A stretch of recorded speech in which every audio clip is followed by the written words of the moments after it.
Hello there, and welcome to the Selah Entrepreneur Podcast, where we take a look at doing online business a little differently for women over 50.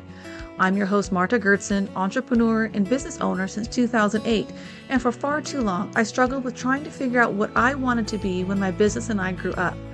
I was tired of buying all the courses and downloading all the freebies, all in the hope that the answer I was longing for would suddenly appear.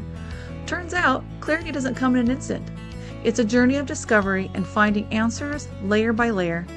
As I took action, I learned what type of work I really loved to do, who I had fun serving, and the problems I loved to help them solve. That clarity gave me the confidence to start designing a simple, sustainable business that I could steward well, and I'd love to help you do the same. If you're ready to find the clarity you're longing for, then you're in the right place. Let's take this journey of discovery together.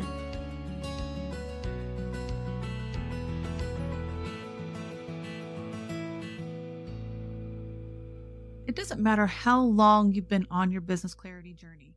There comes a time when you're going to feel blocked and you're going to feel like you've taken 5 or 10 giant steps backwards and you're confused as to what's going on and why are you feeling blocked.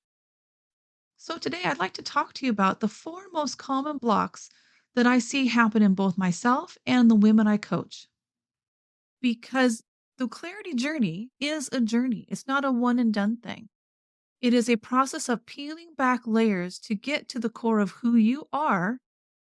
And we can start putting those layers back on so that we're not as clear and things get fuzzy and we get blocked to feel like, wait, what's going on? I was clear a little bit ago and now I'm not. And what in the world is going on? This happened to me again recently. And I had to take a step back and say, why am I feeling blocked? Why is this feeling so hard? I realized that I had fallen into the trap of a couple of these blocks, and I was feeling more confused rather than clear about what I was working on.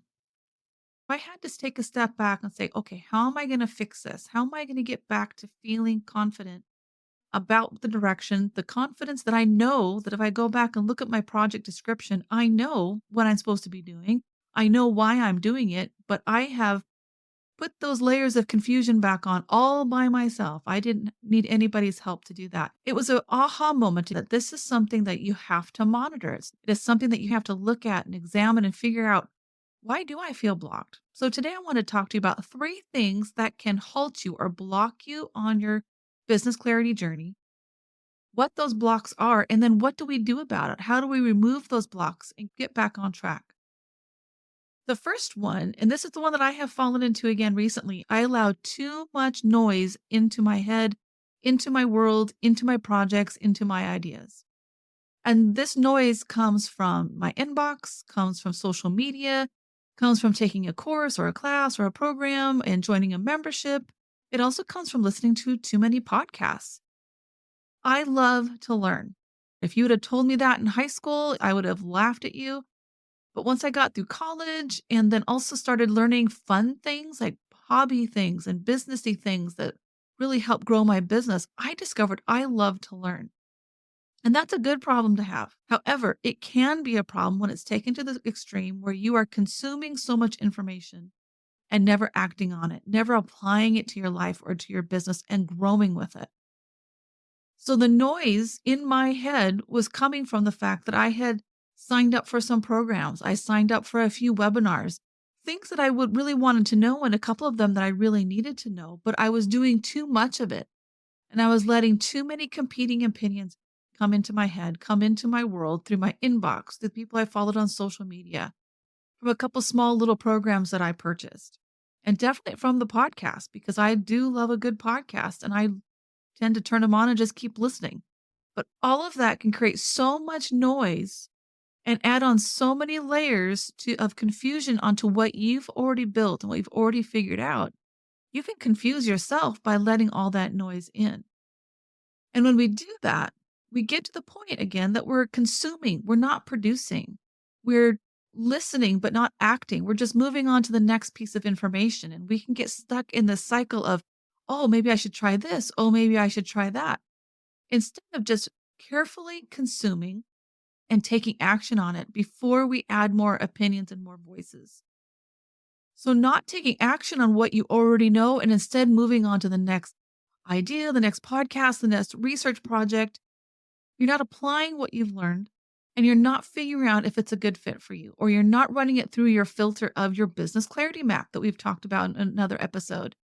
And you look at what you already know, the foundations that you've built around your business. Is this podcast helping? Is this person's coaching process helping? Is this course that you're interested in or membership that you're interested in? Is it in alignment with your values? Is it in alignment with the projects and the goals that you have set in place? And all of that just adds noise. We are overthinkers, and then we overthink everything and we get halted and we get blocked and we stop taking action on our projects and our ideas and our marketing initiatives. So, what do we do with that?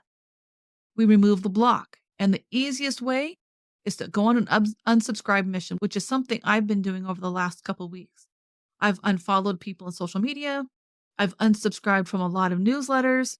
And I've actually considered taking a social media break to just kind of clear the decks and kind of give myself a reset mentally. And so that I can really focus in on what's in front of me. Now, the unsubscribe mission and unfollowing people or muting people in social media for now, that has made a significant impact. I have decided not to take a social media break right now, but it is something I've realized that I may need to implement in the future.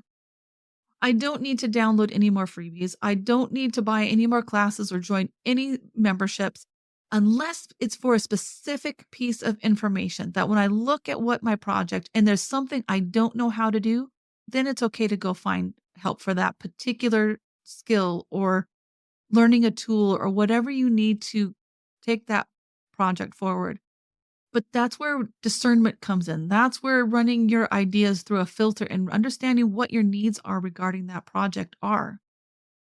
It's important to get out of your head, get focused on what you know right now, reduce the distractions, reduce the bright, shiny objects, and take action on what you know.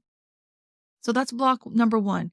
There's too much noise, so now we need to remove that noise. Block number two, and this may come as a surprise to some people, but I think block number two is doing business alone. Barbara Sher is a incredible businesswoman that I consumed a lot of her books as I was starting my entrepreneurial career. And one of my favorite quotes from her is isolation is the dream killer. Pursuing a dream alone without the help of anybody, without having that village, that community to help you take that vision and go grow with it and that take that dream and run with it. It's really hard. Is it possible? Absolutely. But for a lot of us, it does become the dream killer and it starts to suck the life out of our clarity journey of the vision that we've been holding for our business and understanding the direction of our business. When that happens, when we're doing it alone for too long, that often results in a lack of motivation, a lack of vision. And for me in the past, it's impacted my mental health because I'm trying to do it all myself. I don't have any help. And pretty soon you realize that your business is running you instead of you running your business. Now, does this all come from doing business alone? No, there's a lot of things that contribute. However, when you're doing business alone and you don't have somebody or a coach or a mentor or a biz bestie that you can work with, somebody that can rein you in a little bit, that is such a key component of the entrepreneurial journey is to do it in community. Because when you have community or a village or a biz bestie or a mentor that believes in you, that can help you get clear. It can help you pinpoint things that maybe you can't see because of all the noise or what's all going around or that overthinking that you're stuck in. And so doing business in isolation is very difficult. And in the long run, it's going to hurt you more than it helps you. So what do we do to remove that block? You get some help or you build that village or you build that community. And I will be the first to admit, as an introvert, especially an introvert that works from home, this can be very hard to do. And I don't want to bring this block up and discuss it lightly because I know how hard it is. One thing I do know is that over the years, some of the most growth I have seen in myself as an entrepreneur is being in the right community. And most of those communities have been masterminds. And I've been in a lot of masterminds over the years, and I can pinpoint two that really shifted how I did business. It shifted how I thought about business and it shifted how I thought about community. That's why I started the Selah Society Mastermind because I wanted to grow a community that I've been looking for and was having a hard time finding. One of my first mastermind experiences was early on in my business, and we signed up with a coach, and I'd worked with this coach for quite a while, and he saw the benefits of pulling together small communities of entrepreneurs to help each other. And so what he did is that he became a matchmaker basically. And so we all signed up and he assigned us to our own mastermind groups. And these were groups of about 6 to 8 entrepreneurs. And we met regularly once a week for about a year. And it was probably one of the most growth oriented groups I've ever been in because one, they got it. They understood the journey I was on. They understood that entrepreneurship is hard and sometimes we need some help. And so finding that community is one way to remove that block. The other option, and I think is very important, is finding your biz bestie or finding someone at least that understands the entrepreneurial journey. Because as much as our family loves us and wants to support us, you start talking about entrepreneurship and what's going on in your business and how the online business works and your marketing. If you're anything like me, you often see that glazed eye look that our family doesn't always get it, especially if they're not entrepreneurial themselves. So finding somebody who can empathize with you and also finding somebody who is willing to say, you know what, you're overthinking, you need to take a step back, you need to consider this, you need to consider that. And just as importantly, is willing to take that feedback from you. Because when you're in community or you have that someone you can talk to what's going on in your business, you've learned just as much from helping them as you do getting help. And that happens with a one-on-one relationship or in a mastermind environment. So finding a community that you can plug into. Isolation no longer is the dream killer and sucking the life out of your clarity journey. You are feeling supported, you're feeling seen, you're being cheerleaded, and are with people who understand the journey that you're on. Block number 3 is making things complicated instead of keeping them simple. And this is something I fall into all the time. This is something my biz bestie has to talk me back from the ledge on. I will have this idea, and there's actually a project that I'm working on right now that I got really excited about. And I thought, okay, this could go here, and this could go there, and this could go here. And I could hear myself taking this super simple, fun project and making it totally complicated. And when you make it complicated, it gets confusing. All of a sudden, you're adding those layers of confusion back on instead of making things simple. And when we talk about creating a business that fits us, a gentle business, it is a simple business. It is not a complicated business. So when you're making things complicated, and a lot of times it's because we're idea people, so we see potential, we see possibility of what could happen. And so all of a sudden the brain starts firing, and all of a sudden this super simple fun project is now something that's going to take months to create instead of a couple weeks. And so when you do that, that's what happens then is the confusion comes back. The confusion gets distracting. And all of a sudden we have to decide, is this idea or this grandiose idea, this complicated idea, is this a distraction or a bright, shiny object? Should I not be doing it? And the doubt just pours in. So what do? A lot of times we got to go talk to our biz bestie and say, here's what's on my brain. Here's what I'm thinking and working on. What do you think? And if they're the type of person that's willing to give you feedback and you're willing to receive it, a lot of times they're going to tell you, you're making this really complicated. I don't understand it. And you're not taking it back down to its basic, easy level that you can understand, you can implement, and you can talk to it about with your clients. So making things overcomplicated and overthinking, that definitely can block you in your clarity journey. Block number 4 is that you're running your business by the seat of your pants. And this is something I have done for way too long. And especially before I started my business clarity journey, but also as I entered into it and things started making sense, things I understood, I realized that I am a coach, even though I'd been resisting it forever. I still was running my business by the seat of its pants, and I was being reactive instead of proactive. And because of that, I often felt stressed and anxious and overwhelmed because I was always just reacting. I wasn't being strategic in my decision making. So, in order to remove that block, I had to step back and I had to start developing a routine that helped me pause and reflect. And I call these pause and reflect routines. And there's a lot of them that you can implement or choose from in your business. One of the most simple ones that I've implemented with over the last year or so, I call it a weekly examine and business review.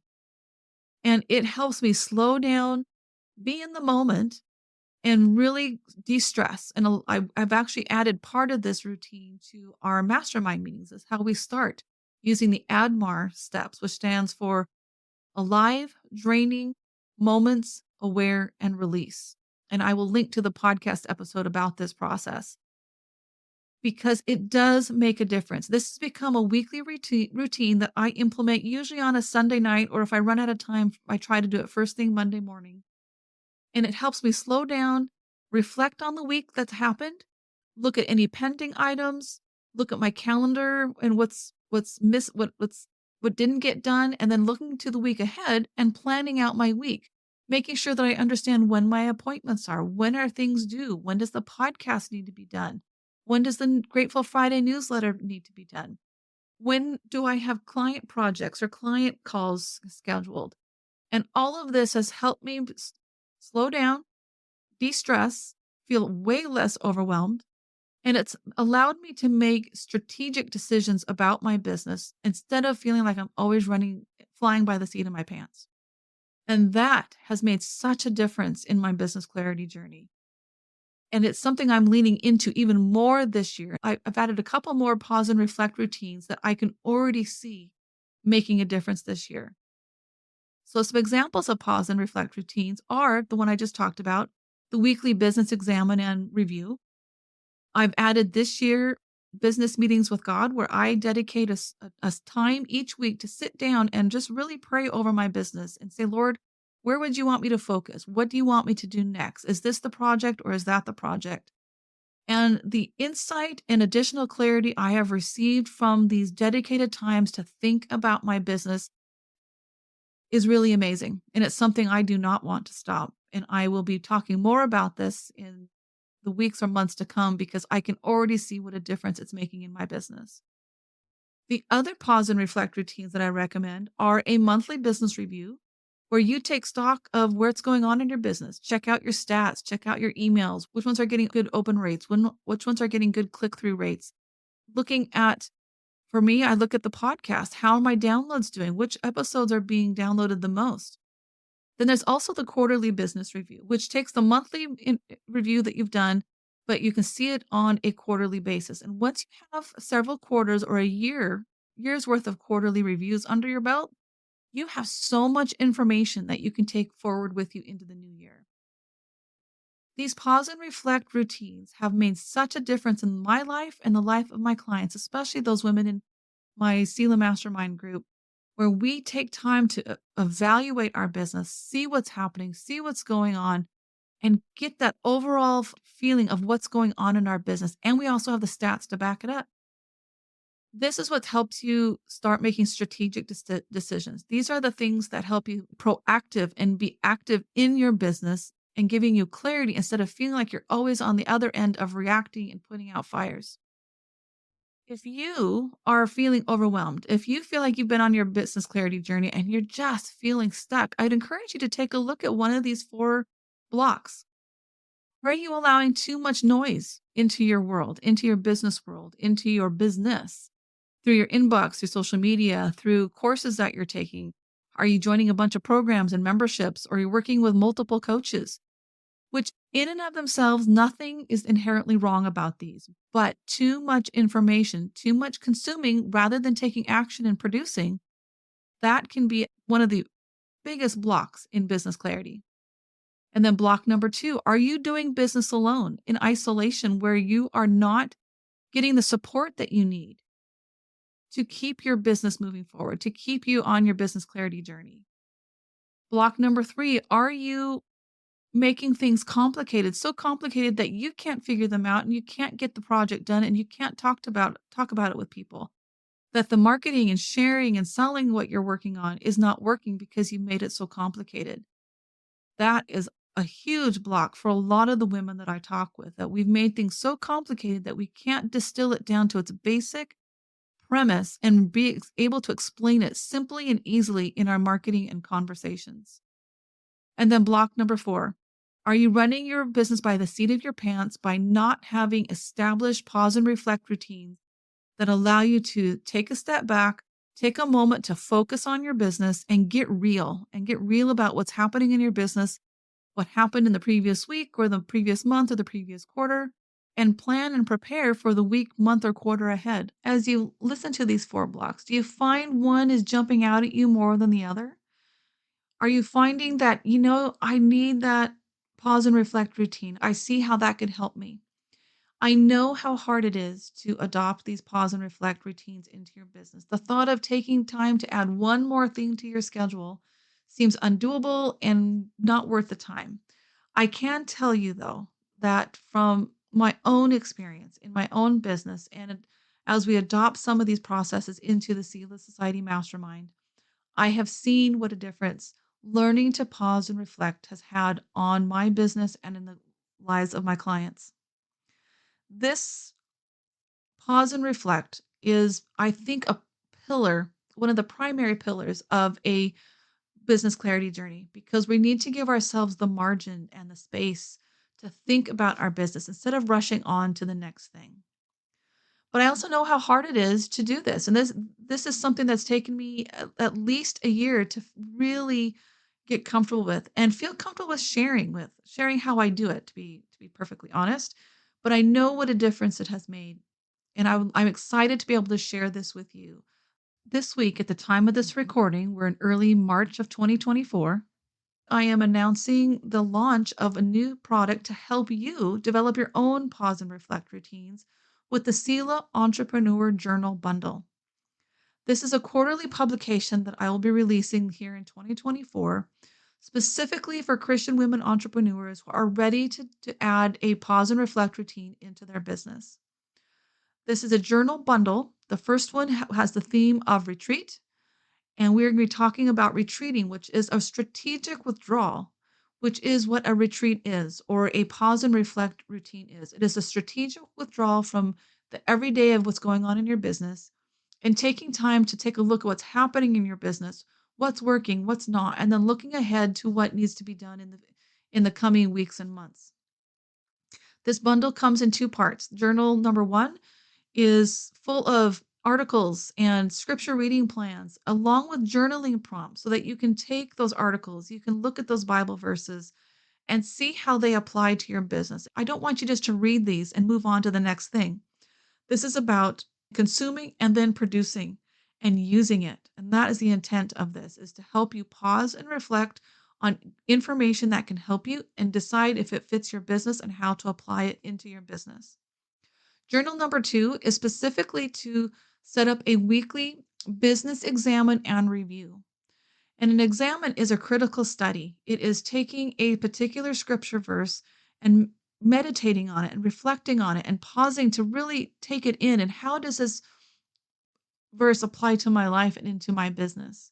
So, journal number 2 is a series of 4 weekly business examines and review, and it has a journal with it, but it also comes along with 4 audios to walk you through each week's review, so that you can either use the journal and write everything out on your own, or you can listen to the audio and be guided through each step of the weekly exam process. I'm super excited about this project. It's something that I've been working on for several months. I'm excited to finally be able to talk about it and share it with you, because I know what a difference it's made in my life. I'm excited to help you adopt pause and reflect routines in your life.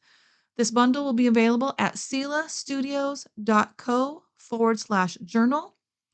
And again, the Selah Entrepreneur Journal is specifically for Christian women entrepreneurs who are wanting to invite God into their business more and find ways to practically apply what He's teaching into your business. If you'd like to learn more, visit selahstudios.co/journal. Thanks for joining me. I hope you found some clarity or an aha moment that inspires you to take some action today. Before you go, could I ask a favor? I would really appreciate it if you could take a few seconds and leave a review of this show in the Apple Podcast app. Your review really does make an impact and helps spread the word about this show and gets it in the hands of other women who are looking to build simple and sustainable businesses of their own. Until next time.